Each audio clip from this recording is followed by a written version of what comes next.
The rise of the far right. The far right is growing, the far right is going mainstream. That has been talked about so much that I feel that Eurocrats in the European institutions have to greet themselves with the far right rises. It rises indeed. It has been the subject of the day for a while now. In fact, it's been the subject of the day for close to a decade. And all these far right parties are growing. They're growing, but they're not winning. In fact, some of them have even stopped gaining votes.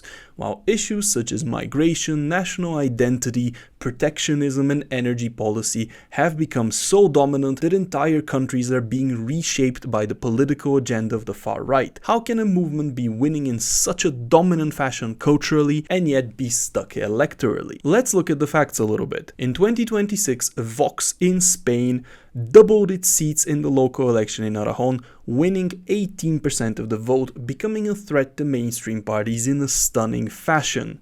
They managed a staggering rise from 0.2% in 2016 to 15% in the later 2019 election, and now they're hovering close to the 20% mark. Keep in mind that nationalist parties in Spain have it quite tough because there's lots of small local parties campaigning on ethnic or regional identities.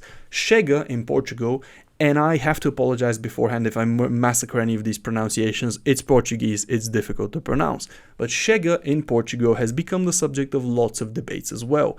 And the country was widely considered as the last European country without a true far right around the times of Antonio Costa. However, those times are over, with Chega starting at around 1.2% in 2019, getting immediately to 7.2% in 2020, 18% in 2024, and ending up as the second biggest party, with nearly 23% in 2025. And in the recent presidential elections, their candidate reached the runoff, and only a alliance of every single other party was capable of stopping him. Even so, he got a full third of the vote. Now, that's wild, because if you want to put it into perspective, that's a growth of 2,500% over the course of about 6 years. That's just such a meteoric rise, that unheard of in politics. Well, not unheard of, but you know what I mean. So no wonder, therefore, that everybody is talking about the far right, parties that are capable of reaching orbit faster than you can organize a conference to discuss how to stop them. However, there's another side to the story, because so-called far-right parties have been rising for quite a while, and a lot of them seem to have plateaued. For example, in France, the party of Marine Le Pen was already a factor in 2017, but she got quite close to the presidency in 2022. And they've seemed to have been stuck in this state for a while now, close to power but not in power. In Austria, the FPO actually won the election with 28%, but other parties joined together in a coalition to stop them, and it is now the most popular party, polling at about 38%, but that's still decently easy to ignore if everybody bands together to fight them. In Germany, the AfD also rose somewhere around 2017, and it was briefly ahead in the 2025 election, but Merz came out to sneak in a win. They have since kept winning local elections, they're on the rise everywhere, they've gone quite mainstream. They're even the most popular party in the country right now, ahead of the CDU, I believe, although it keeps going back and forth, but they're still hovering around 30%. Again, quite easy to ignore if everybody else bands together. So this story keeps repeating. The parties rise to around 30%, they can't form a coalition, they can't gain power, and they either stop gaining votes or everybody just forms an alliance and they're kept out of power for good. But while they seem to have reached some sort of a limit by just short of winning power, the far right is absolutely dominating in the ideological aspect.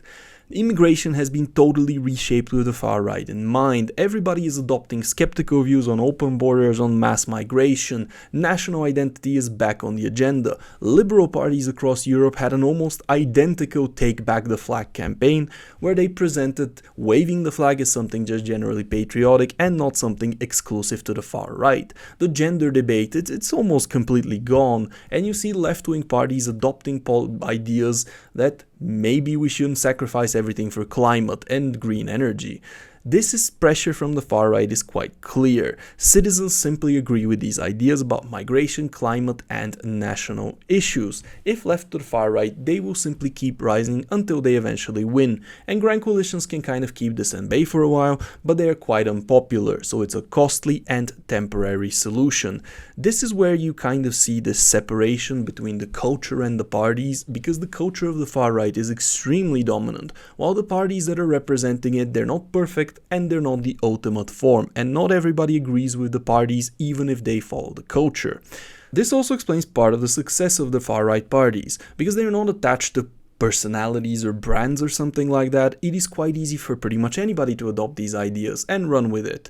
That means that they're easier to spread. A great example is Denmark, where Mette Frederiksen and the Social Democrats pretty much just adopted right-wing views on immigration. And as she has retained support as kind of the most stable social democratic party in Europe. There's actually a curious case there, because she's losing progressive urban votes to the far right, far left. So Denmark in fact has a surging far left and not so much a surging far right. However, immigration is not the whole story. It's quite tempting to put everything in the immigration basket and to explain everything with immigration, but that doesn't seem to add up. Because for example in the Netherlands, when Geert Wilders kind of focused his entire policy on immigration, he saw a drop in his support. To explain the whole thing, we need to go back. We need to go back to the post-World War II consensus, because after World War II, we kind of achieved this grand consensus among all political parties that liberal democracy is the end goal of humanity. That's the final boss, we beat it, we are now finished. And this idea was based on three principles. That all humans are born free and equal, that political obligation can only come through consent, as in the state can't really force you to do anything, and that political institutions are aimed at preserving national liberty. This meant individualistic liberalization at home and globalization internationally. This ideology, however, had a hidden flaw. It had the flaw of atomization of society. It ignores family, tribe, and nation. These three ideas have little place in a liberal framework, and the loss of these three ideas led to three things. First of all, governments started legislating more for foreign policy rather than your ordinary citizen. This means that the working class ends up harmed by these parties that prioritize foreigners, foreign aid, globalization, and ideas such as climate change. The average German, for example, he has to pay for this. When you import migrants, maybe you improve corporations, maybe you get the GDP to go up, but the average German loses wages, he loses social cohesion, he gets a strain on his institutions, by pursuing climate ideology. Yes, sure, you align yourself with sort of a global order, but the average German has to pay for that. With international trade, with preserving this international order and foreign aid, yes, you preserve the liberal and democratic international order, but again, the average German has to pay for that. Secondly, it damages the fabric of society, because yes, individual freedom is kind of a priority of Western cultural values, but it still exists within a specific nation, within a specific social contract. So by destroying the nation in order to preserve individual liberty, what you're doing is destroying the foundation of your house in order to repair the roof. And third, there's a sort of loss of the legitimacy of nations and institutions, because when a nation is constrained by this framework, when any citizen can pretty much just take a nation to court and stop it from doing anything, then well, nations can't really act with impunity and on the sovereign will of their own citizens. This has been quite evident in the West in the last few years, because with all these issues and crises that have emerged, many nations have either done nothing or done more harm than good. And naturally, people start looking for a solution that puts the workers first, ahead of foreign aid, ahead of foreigners, ahead of migration, something that restores the nation and acts strongly in protecting the worker and the nation. People who put working citizens first versus people who put the international order first. That's why we have a new definition of the kind of conflict, the ideological conflict, which is sovereignists versus globalists. And this is why far-right parties cannot find coalitions, and why we see these grand alliances against them. Because far-right parties represent one part of the spectrum, and everybody else, all the mainstream ideologies, they're part of the post-war consensus, and they can easily rally behind it to keep the competition out. And this, in fact, is the true process we're seeing in Europe. Not really a rise in specific parties that are fashionable, but rather the completely natural process of the post-war consensus and some sort of opposition to it and some sort of competition emerging. That's what's happening now. And right-wing parties, these so-called far-right parties, they're absorbing the ideas of this competition and representing them, defining their messaging around immigration, protectionism, climate policy, and all these things. And that's a process that's here to stay. While parties may come and go, they might win some elections, might lose some elections, some of them might go away, the overarching, overwhelming ideology of rejection of the post-war consensus and then maybe, if you want to call it, the New Deal, all of this is the new axis. One curious thing to note, by the way, is that the so-called far-right ideology, unlike the post-war consensus, is not split up.